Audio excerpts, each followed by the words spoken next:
You may have seen the title and suddenly wondered, what is Valkyria Chronicles? Well, for those who don't know, Valkyria Chronicles is a turn-based war game about a militia fighting in fantasy World War II, with tons of characters, story, and strategy to boot.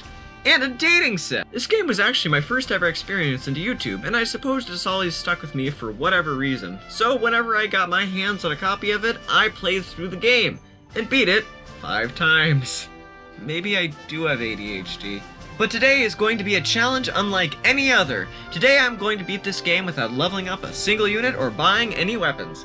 And yes, this is going to be pain. But can I beat this challenge despite these odds? Looks like it's time to find out.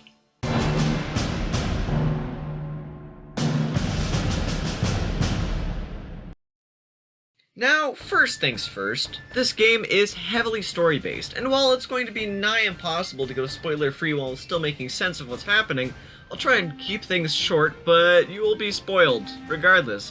Or, you could just play the game yourself, which link is in the description. Starting off this game, you are greeted to the main protagonist, Welkin, which somehow manages to get a gun pointed at him in the first 5 minutes of the game. The person pointing the gun is named Alicia, who's a town guard who thinks you're an Imperial spy for sketching plants. Just go with it, alright? After realizing Welkin's not a spy, suddenly a raid occurs, and we have to stop them, prompting the first battle of the game. How the game works is relatively simple for now. These are your command points. To make a unit move, you use a command point. Each time you move, you can also do an action. So for this first mission, you only really need Alicia to sprint through and headshot all these guys. Welkin and Alicia then talk about how war sucks for a little bit before, gasp, more war! This one is also relatively simple as well, as your goal is to take out the enemy leader, and since this guy is crouched behind sandbags, headshots don't work apparently, and thus we need to chuck a grenade instead. After that, we are suddenly greeted with a tank running into Plaza and nuking our poor town guard. Welkin and Alicia decide to split off and let Welkin take off, while running through a field of extremely non-lethal firearms. Meanwhile, Alicia has to hold off this attack for a while to give people time to flee. So starting off, I destroy some of the sandbags to give these guys less cover, and hopefully start flanking them a little too. Fortunately, the enemies in this game aren't very smart, kind of just run into danger without any self-preservation, so that's reassuring. Unfortunately, this tank isn't letting up and just keeps attacking. Man, if only we had a tank of our own. Apparently, Welkin's dad is an old war veteran and just so happens to have an experimental tank parked in their garage. Like a normal person. So Welkin rolls up with this tank and finishes the job by hitting this big glowing radiator, which just so happens to be the weakness of all tanks, followed by a direct hit to finish the job. Unfortunately, this town is now dangerous to stay at, so Welkin and Alicia head off to Rangriz, the capital of this fictional land called Gallia. I think there's supposed to be like some similarities between World War II and this game, and some continents being like something else, but like, I'm pretty sure I blacked out while actually learning all that at school, so basically, Big Evil Empire hates us because we have this precious source called Ragnite, led by racist General, Skullman, Superwoman, and this guy, who is very most definitely not evil. Now that we are part of the militia, we finally unlock the ability to choose our army, buy weapons, and level up soldiers. Well, at least we would, but you read the title, didn't you? So we're only able to get new recruits and head straight into a skirmish. In this battle, I'm instructed to make a defense of our main camp while Welkin comes for support. Unfortunately, I misinterpreted it as rush into their base with reckless abandon and had absolutely no repercussions. See, Largo may be at 1 HP, but he ain't dead yet. The easiest way to beat this mission is just clear a path through the enemies and let Vyse clear house. Since Vyse is a shock trooper, he's got a lot less movement but a hefty amount of health, making this not too bad a strategy. And with a machine gun to boot, these guys aren't staying alive for much longer. Our next mission involves taking back a key bridge from the Empire, but it's nigh impossible because it's too well defended. If only we could cross a different way, perhaps over the shore, but then we wouldn't have a tank. Here's something. Yeah, I do. What is it? Beats me.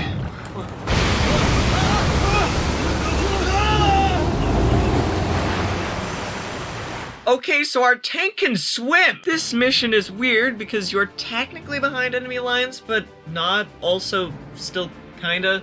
One useful thing is having a sniper around to hit things while your main defenses roll up steadily to clear other things out.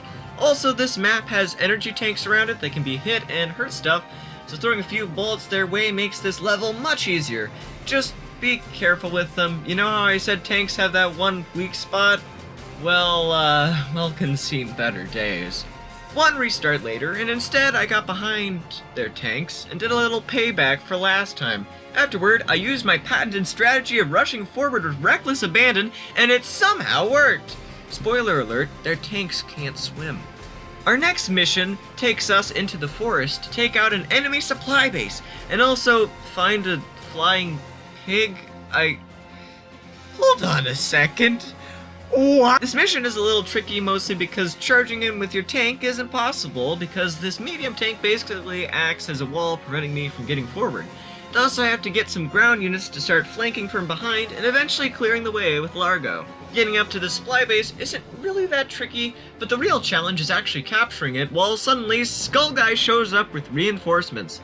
Now, it's definitely possible for me to just destroy his tank just by shooting it over and over, but I decided to try and take the base instead, as both basically give the win. But this is easier said than done with a single scout, so I rolled in with my tank to deal with some of them first, and then kept pelting grenades till they all died, leading me a path to take the base. The next mission is, the desert? Man, golly has some diverse terrain, huh? Anyways, this mission's relatively boring, so we kinda just rolled up and shot stuff. Please ignore this extremely close game over.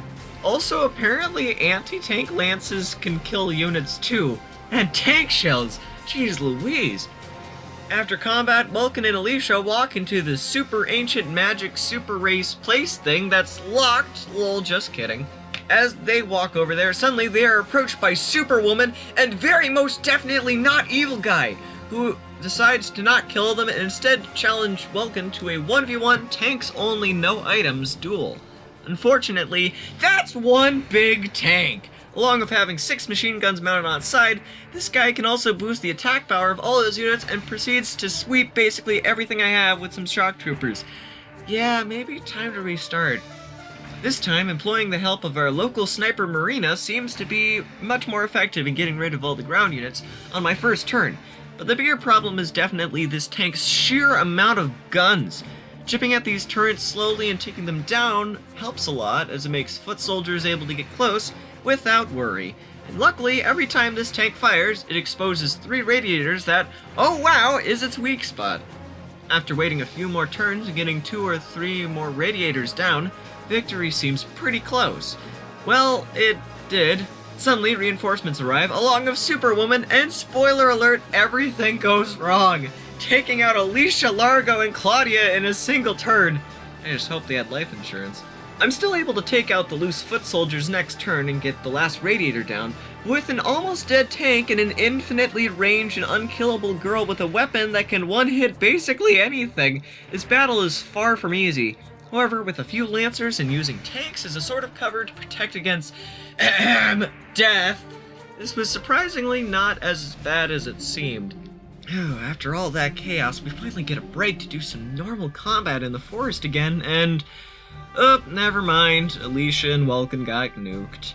There's a whole mission involving them finding some shelter while dodging mortars in a stealth sort of scenario, but unfortunately, I lost the footage for it somehow, so fast forward and suddenly combat! This one's a little rough, as you have several tanks hammering down on your troops, while you can't really do much because Welkin isn't back yet. So you have to hold on and bunker down as you get swamped by as many tank shells and lancer bullets as your tank can handle. But thankfully, engineers in this game can somehow repair steel fully with 1 or 2 turns of hitting it with a wrench. My man, Herbert, my man.